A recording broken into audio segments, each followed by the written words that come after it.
It has been 11 days. 11 days since you left. 11 days since you packed the bag you had mentally packed 100 times before. And finally, carried it out the door. And you were doing okay. Not good. Not healed. But okay in the specific way. That leaving something toxic feels okay. Like a fever breaking. Raw. Exhausted. But real. You were breathing differently. Sleeping on your own side of a bed. That was entirely yours now. Learning the specific quiet of a space that only held you. And then your phone lit up. And the name on the screen was the name you had been simultaneously dreading and waiting for since the moment you walked out. You didn't open it immediately. You sat with the notification for 4 minutes and 30 seconds. You know exactly how long, because you watched the clock, the way you used to watch their face, searching for information, trying to calculate the cost of what came next. You opened it, and what you read was not an excuse, not a manipulation, not the version of them you had learned to brace for. It was something far more dangerous. It was exactly what you had always needed them to say. Before we talk about what they became, we need to be precise about what they were, because your mind, has already begun the quiet work of softening the edges, of remembering the good days with high resolution and the bad days through frosted glass. So let's be precise. Level 1, the erosion. It didn't start badly. It never does. It started with someone who made you feel more seen than you had ever felt, who asked the right questions, who remembered the small things, who made you believe, in those early months, that being known completely was safe. And then, so gradually, it felt like weather rather than decision. Things changed. The attentiveness became surveillance. The passion became possession.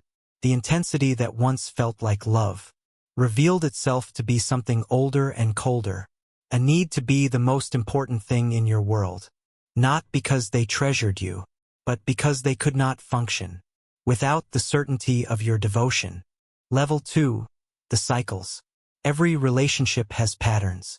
This one had a cycle, so consistent, you could have charted it. Phase 1, the rupture. Something small, a misread tone, plan changed, a moment where you needed something they couldn't give, or wouldn't. The rupture was rarely dramatic at first, just a door closing in a way that told you the temperature had shifted. Phase 2, the withdrawal. Cold, precise, designed, whether consciously or not, to make you feel the specific terror of losing them. You would replay the day, searching for what you did, what you said, what you missed, and you would find it, because when you are looking hard enough for evidence of your own fault, you will always find something. Phase 3, the return. And then they would come back, warm, present, the version of them you fell for, and the relief, the specific, flooding, physical relief of being let back in, was so overwhelming that you called it love. It wasn't love. It was the removal of pain that they had created, and your nervous system could not tell the difference. Level 3, the disappearing. And here is what the cycle cost you, that you haven't fully counted yet.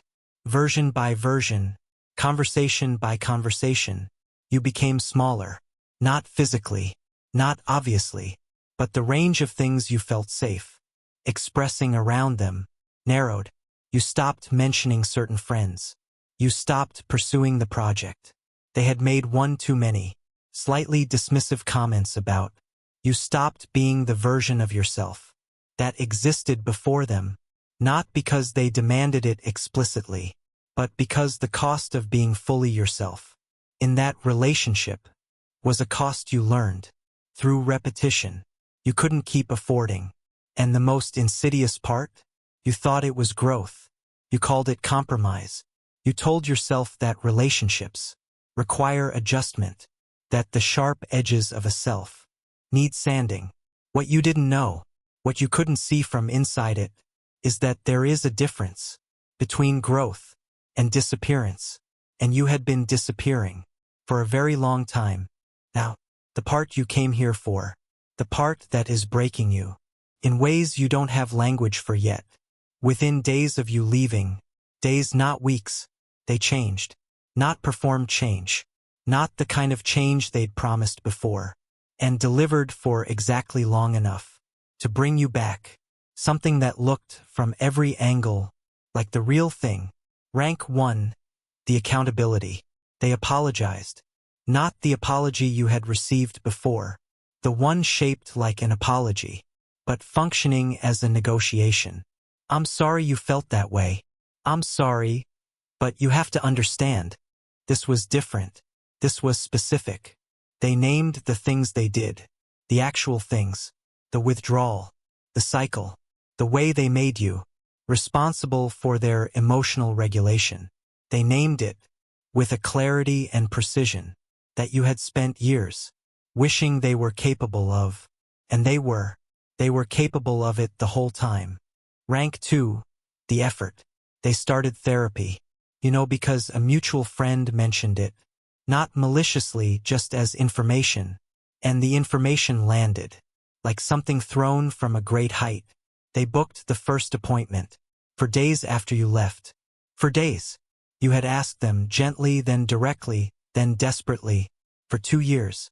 And the answer had always been a variation of not yet, not ready, not necessary, not the right time. For days after you walked out the door, it was apparently all of those things. They are doing the reading, the work, the reflection. The mutual friend says they seem genuinely different, quieter, more considered, like someone who finally looked at themselves without flinching. And you are sitting with the specific cruelty of being the person whose leaving was the catalyst for the growth you will never benefit from. Rank 3. The person you always needed. And then came the messages. Not every day, not desperately, which somehow made it worse. Considered, spaced, respectful of your boundaries, in a way they never were. When you were present, they said they weren't asking you to come back. They said they understood if this was over. They said they just wanted you to know who they were becoming, regardless of whether you ever witnessed it.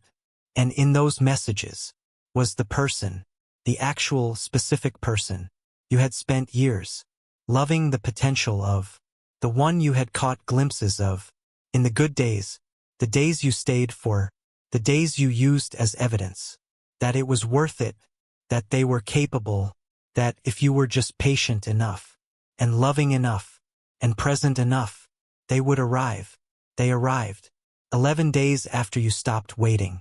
And now we are at the place where the story stops being theirs and starts being yours, because you have a decision to make, and everyone in your life has an opinion about it, and none of their opinions account for the specific, unrepeatable complexity of what you actually feel.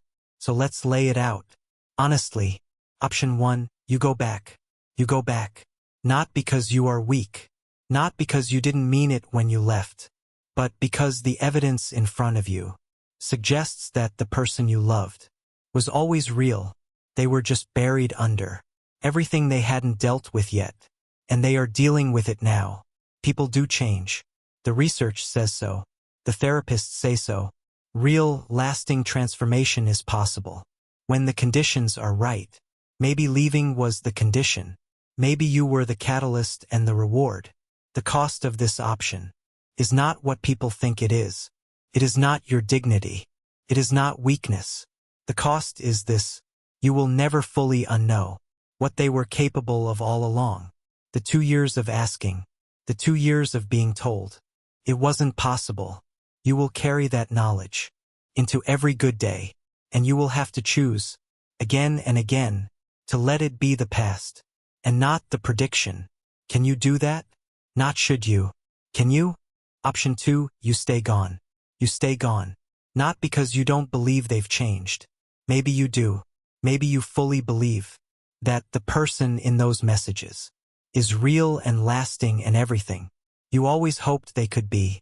You stay gone anyway, because the version of you that existed in that relationship is not the version standing here now. And you have had 11 days, just 11, to begin remembering who that person is, and you are not willing to risk her, him, them, yourself. The cost of this option is also not what people think.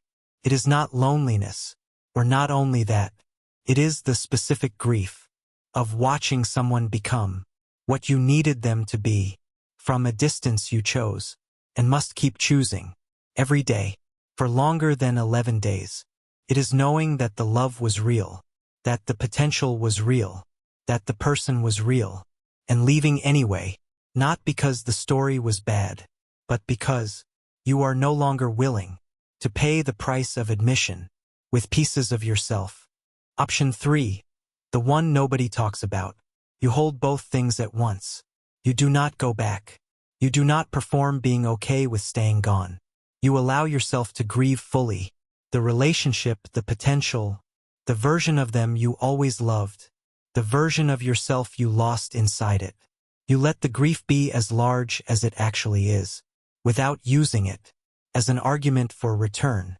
You acknowledge that they changed, without making their change your responsibility to reward.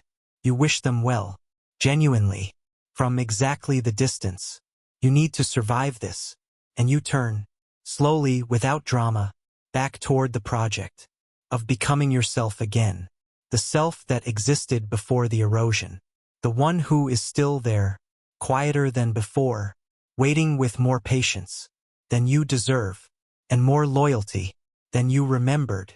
11 days ago you walked out a door, and the story you told yourself, the one that made it possible, was that you were leaving someone who could not give you what you needed, and then they gave it, not to keep you, just because you left, and that specific sequence is the most disorienting thing a person can experience at the end of a relationship, because it reframes everything, and the reframing is the trap. Here is what I want you to hold on to before you make any decision.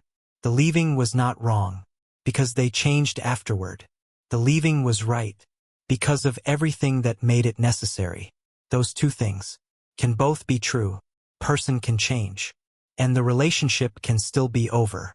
Growth in them does not automatically mean return for you.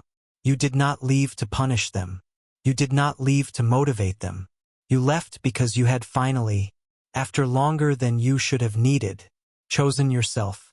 And that choice does not expire because they got better. That choice belongs to you. It is the first thing in a long time that fully does. The question was never whether they could change. The question was always whether you could survive. Waiting to find out. You already answered it 11 days ago. Trust the person who packed that bag. You already know what to do. You knew when you packed the bag. Trust that.